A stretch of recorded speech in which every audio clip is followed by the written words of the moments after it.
Hey guys, अस्सलाम वालेकुम। Today I'll be talking about retinoids। आज मैं जिस टॉपिक के बारे में आप सबसे बात करूंगी वो है retinoids। If you guys are searching for an evidence-based anti-aging solution, then this video is for you। If you're visiting my channel for the first time, my name is Dr. Namra Aziz, resident dermatology। I make a lot of educational content। If you haven't subscribed my channel, please click the subscribe button and the bell icon to get notifications। First of all, it's so much important to know that what are retinoids। Retinoids basically वो compounds हैं जो naturally occurring हमारी skin में भी हो सकते हैं और synthetically made भी हो सकते हैं, but they are very similar to vitamin A, यानी कि वो vitamin A से मिलते जुलते compounds हैं। Since the history of retinoids is very interesting, so I would like to share it with you a little bit। Retinoids बने कैसे?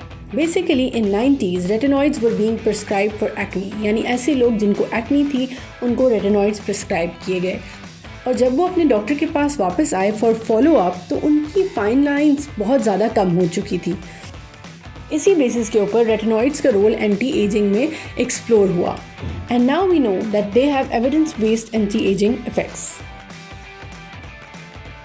Now let's discuss some of the benefits of retinoids. Well like I said before, retinoids बने ही acne के लिए, तो acne के treatment में retinoids use होते हैं। They can also help fine lines. आपके चेहरे पे जो बारीक बारीक लाइनें आ जाती हैं एज के साथ साथ, उन लाइंस को जिनको हम फाइन लाइंस कहते हैं उनको हेल्प कर सकते हैं। ब्लेमिशेस यानी चेहरे के ऊपर जो दाग धब्बे हैं उनको कम कर सकते हैं। विद टाइम आपका पोर साइज़ रिड्यूस कर सकते हैं। अगर आपकी स्किन सन डैमेज है, सूरज की वजह से आपकी स्किन डैमेज हो चुकी है, तो साइंस ऑफ सन डैमेज को भी रेटिनॉइड्स हेल्प कर सकते हैं। जनरली रेटिनॉइड यूज़ करने से क्लियरर ब्राइटर स्किन होती है और कॉम्प्लेक्शन इम्प्रूव होता है। एक common concern among the population ये है कि रेटिनॉइड्स को किस एज में यूज़ करना चाहिए। Well, retinoids should generally be started in early 20s to mid 20s। Mid 25 के बाद आपका सेलुलर टर्नओवर डिक्रीज़ होना शुरू हो जाता है, यानी आपकी जल्द के नए सेल्स आहिस्ता आहिस्ता बनते हैं। Early 20s to mid 20s is a good time to start retinoid. Retinoids, even topical retinoids, are contraindicated in pregnancy और प्रेगनेंसी में इनको स्टॉप करना बेहद ज़रूरी है और प्रेगनेंसी में इनको यूज़ करना अलाउड नहीं है। इसके अलावा ऐसे लोग जिनको फेशियल एक्जिमा है या रोज़ेशिया है, उनकी स्किन बहुत ज़्यादा सेंसिटिव होती है, ऐसे लोगों को भी आइडियली रेटिनॉइड नहीं यूज़ करना चाहिए और अगर यूज़ करना भी है तो अपने डर्मेटोलॉजिस्ट की रिकमेंडेशन के बाद यूज़ करें। So what are the available retinoids? Broadly we divide the retinoids into two types, prescription retinoids और non prescription retinoids. Non prescription retinoids से मुराद ये है जो आपको ओवर द काउंटर बाहर से दुकानों से मिल जाएंगे। प्रिस्क्रिप्शन रेटिनॉइड का मतलब ये है कि एक डर्मेटोलॉजिस्ट के प्रिस्क्राइब करने के बाद वो आपको दवाई मिलेगी। So let's talk about non prescription retinoids. All of these retinoids need to be converted into retinoic acid before acting onto the skin, यानी जल्द के ऊपर असर करने से पहले इनकी कन्वर्जन होती है into retinoic acid, for example tretinoin. जब ये इस फॉर्म के अंदर कन्वर्ट होते हैं उसके बाद ये जल्द के ऊपर असर करते हैं। It's important to remember that retinoic acid is one of the most powerful retinoids। सबसे ज़्यादा पावरफुल रेटिनॉइड रेटिनोइक एसिड है, इसलिए इसे किंग ऑफ रेटिनॉइड्स भी कहा जाता है, जिसकी एग्जाम्पल ट्रेटिनोइन है। नॉन प्रिस्क्रिप्शन रेटिनॉइड्स में सबसे ज़्यादा फेमिलियर जो है वो रेटिनॉल है। रेटिनॉल को, जैसे मैंने पहले कहा, स्किन के ऊपर एक्ट करने के लिए रेटिनोइक एसिड में कन्वर्ट होना पड़ता है। अब ये conversion person to person variable है। किसी बंदे में कितना रेटिनॉल रेटिनॉइड के अंदर कन्वर्ट होगा ये क्लियरली नहीं कहा जा सकता। इसका बेनिफिट ये है कि वेरी लेस इरिटेटिंग है compare to retinoic acid. For example tretinoin नीज ओवर द काउंटर बनाती हैं, for example ordinary, Neutrogena, Paula's choice. Retinol की conversion into retinoic acid basically एक कॉम्प्लेक्स प्रोसेस है जिसमें डिफरेंट स्टेप्स इन्वॉल्व हैं। I would not like to bombard you with too much science, इसलिए मैं इसकी कन्वर्जन अभी आप लोगों को नहीं बता रही, बट मैं एक सेपरेट वीडियो बनाऊंगी about the science of retinoids जिनमें ये सारी कन्वर्जन्स और चीज़ें बताऊंगी। I would recommend that you start with an affordable brand. Ordinary is an a good example of affordable brand. Ordinary एक अच्छी एग्जाम्पल है ऐसे ब्रांड की जो हर कोई अफोर्ड कर सकता है। ऑर्डिनरी 2 टाइप्स में रेटिनॉइड्स बना रहा है, एक ग्रैन एक्टिव रेटिनॉइड्स हैं और एक ग्रैन एक्टिव रेटिनॉइड्स इन स्क्वेलिन है।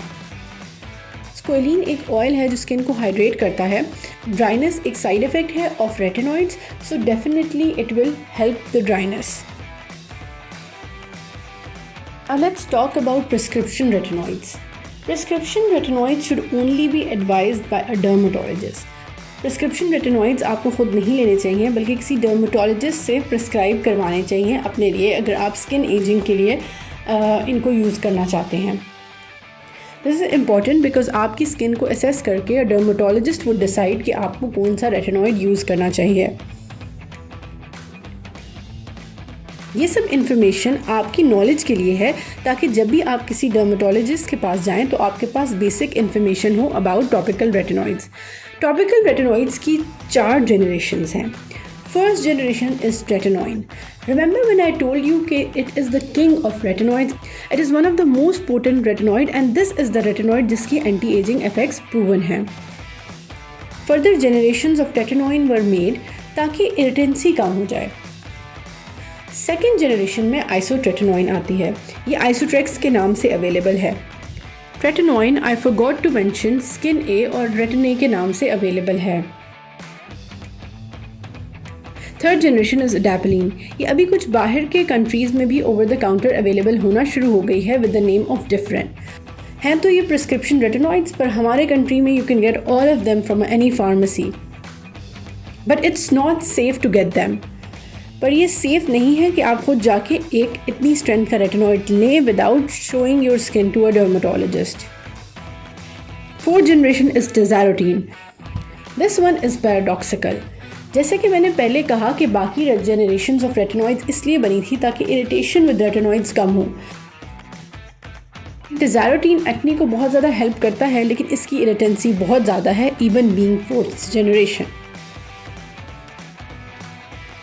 So bottom line of all of these, tretinoin remains the king. जैसे कि मैंने आपको बताया कि ट्रेटिनॉइन बहुत पावरफुल है और इसके प्रूवन एंटी एजिंग इफेक्ट्स हैं।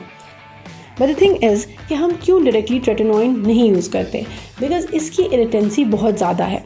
सो इट्स इम्पॉर्टेंट कि आप अपनी स्किन को रेटिनॉइड से यूज कराएं with time and gradually move to tretinoin for anti ageing effect. और ये करने का तरीका यही है कि आप ओवर द काउंटर रेटिनॉल्स लें, अपनी स्किन को यूज़ टू करें विद रेटिनॉइड्स और इवेंचुअली अपने डर्मेटोलॉजिस्ट से ट्रेटिनॉइन प्रिस्क्राइब कराएं for anti ageing. Okay, now very important part, how to use retinoids. आप प्रिस्क्रिप्शन रेटिनॉइड अपने डर्मेटोलॉजिस्ट से लेके आते हैं या आप ओवर द काउंटर रेटिनॉइड लेते हैं किसी भी कॉस्मेटिक कंपनी से, it's very important that you know how to use it. आपको पता होना चाहिए कि उसको इस्तेमाल कैसे करना है। स्लोली स्टार्ट करें, रेटिनॉइड को रात को लगाएं। इट्स वेरी इंपॉर्टेंट दैट आप रेटिनॉइड को रात को लगाएं बिकॉज ये अनस्टेबल होते हैं और इनको यूवी एक्सपोजर से आपको बचाना होता है। इसलिए packaging of retinoid and retinols is also very important कि उनकी पैकेजिंग इस किस्म की हो कि उनके अंदर लाइट पेनिट्रेट ना कर सके। सबसे पहले make sure you wash your face at night. अपने फेस को अच्छी तरह से क्लेंज कर लें। Dirt, makeup, everything should be taken off. उसके बाद you have to wait at least 20 minutes. Don't apply retinoid immediately after washing your face. मुँह धोने के फ़ौरन बाद रेटिनॉइड को मत लगाएं। 15 to 20 मिनट्स या 20 to 30 मिनट्स वेट करें, उसके बाद रेटिनॉइड लगाएं। रेटिनॉइड को अच्छी तरह से अपनी स्किन के ऊपर रब करें। This part is very important क्योंकि अगर आप रेटिनॉइड को अच्छी तरह से अपनी स्किन के ऊपर रब नहीं करेंगे तो वो इरिटेंसी कॉज करेगा, क्योंकि जब भी कोई प्रोडक्ट एपिडर्मिस के ऊपर रह जाता है तो वो ज़्यादा इरिटेशन करता है, स्पेशली रेटिनॉइड्स। बहुत स्मॉल अमाउंट लगानी है। नाउ जनरली जो प्रिस्क्रिप्शन रेटिनॉइड्स हैं उनके लिए रिकमेंडेड ये है कि आप पी साइज़ लगाएं। वैसे जो आपके normal retinoid over the counter retinols आप परचेज़ करते हैं उनको भी बहुत कम अमाउंट में लगाना चाहिए।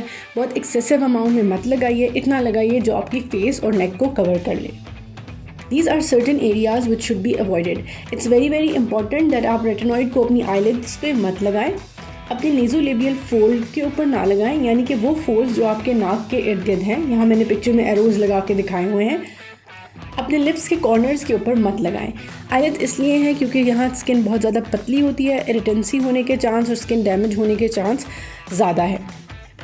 नोज़ के फोल्ड्स और कॉर्नर ऑफ द माउथ इसलिए हैं बिकॉज यहाँ पे प्रोडक्ट्स एक्यूमुलेट करता है और ड्राइनेस की वजह से जो फर्स्ट एरियाज चिप करते हैं वो यही होते हैं। It would be very wise कि कोई ऐसा product, for example petroleum jelly, अपनी आईलिड्स के ऊपर, अपने नोज़ के फोल्ड के ऊपर और कॉर्नर ऑफ द माउथ के ऊपर बिफोर अप्लाइंग रेटिनॉइड लगा लें ताकि प्रोडक्ट यहाँ बिल्कुल ना जाए।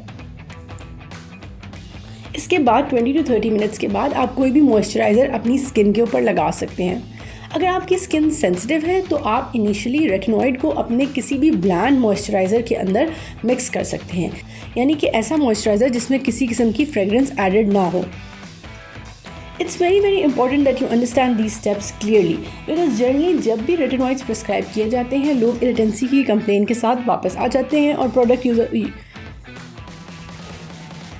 बिकॉज जब भी रेटिनॉइड्स प्रिस्क्राइब किए जाते हैं लोग इरिटेंसी की कंप्लेन के साथ वापस आ जाते हैं। But most of the time irritancy is because of the wrong use. It's very important to understand कि सही तरीके से इस्तेमाल कैसे करना है।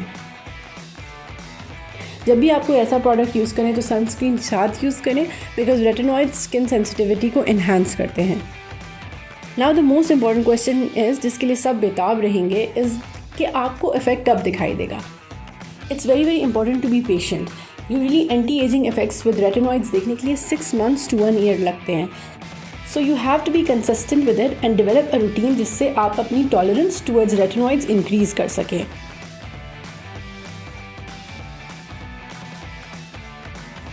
Thank you so much for watching my video। अगर कोई और टॉपिक है जिसके बारे में आप चाहते हैं कि मैं बात करूं या रेटिनॉइड्स से मुताल्लिक कोई भी क्वेश्चन है that you want me to answer, kindly write in the comment box below। Don't forget to subscribe to my channel। See you guys very soon with a new exciting topic। Allah Hafiz। Bye bye।